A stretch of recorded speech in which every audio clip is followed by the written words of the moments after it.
warahmatullahi wabarakatuh. Perkenalkan, kami dari kelompok 4 akan mempresentasikan media pembelajaran fisika yang berjudul Sifat-Sifat Cahaya.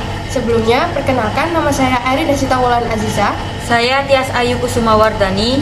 Saya Intan Rianti. Saya Nurul Aulia. Saya Muhammad Abdul Rahman Ubaidillah. Dan saya Aidil Adhar. Untuk selanjutnya, saksikan video yang kami buat.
Oke, di sini saya akan mempresentasikan sifat-sifat cahaya yang dapat merambat lurus. Berikut ini contohnya. Kenapa kok bisa dinamakan cahaya dapat merambat lurus? Cahaya dapat merambat lurus jika melewati suatu medium perantara yang sama atau setara. Dan ini contohnya. Cahaya dapat merambat lurus dapat dibuktikan dengan adanya matahari sebagai sumber cahaya terbesar di bumi memiliki sinar yang lurus. Kemudian saya akan menjelaskan terkait cahaya dapat menembus benda bening. Di sini saya akan menggunakan media kaca bening.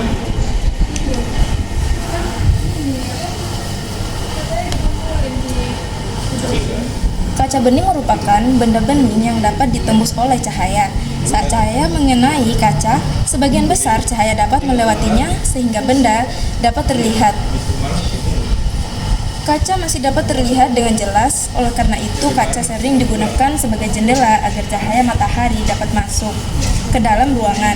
Tapi di sini saya menggunakan senter ya teman-teman, karena nggak ada mataharinya. Sini saya akan menjelaskan fenomena pensil terlihat patah ketika dimasukkan ke dalam botol berisi air.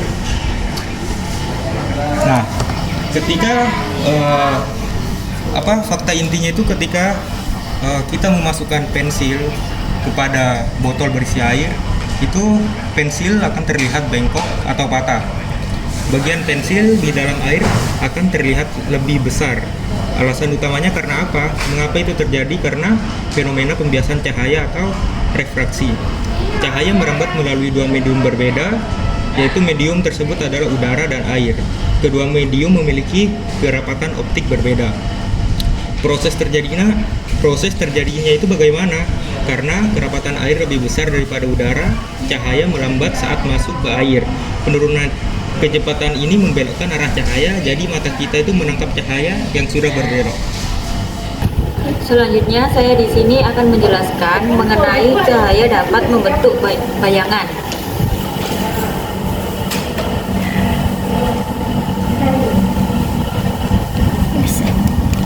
Bayangan yang terbentuk bergantung pada posisi sumber cahaya, benda, dan layar. Jika benda semakin dekat ke sumber cahaya, bayangan akan tampak terlihat besar. Sebaliknya, jika benda semakin jauh dari sumber cahaya, bayangan akan lebih kecil dan lebih jelas. Fenomena ini sering dijumpai dalam kehidupan sehari-hari, seperti bayangan tubuh di bawah sinar matahari atau bayangan tangan saat disorot oleh cahaya lampu.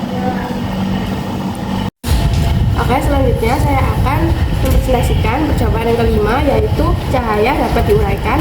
Alat terbangnya ada senter, kertas putih polos, sama CD bekas. Nah, mari kita buktikan.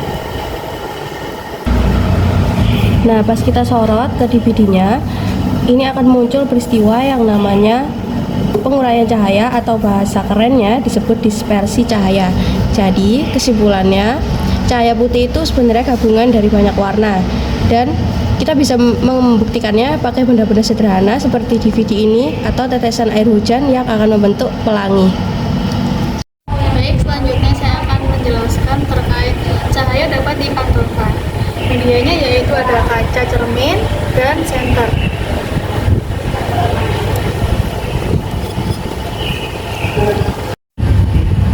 Nah, cahaya memiliki sifat memantul jika ia mengenai permukaan benda yang mengkilap rata atau permukaannya halus, seperti cermin. Jadi, ketika cahaya mengenai permukaan cermin, cahaya tersebut tidak akan menembus, melainkan berbalik arah atau memantul.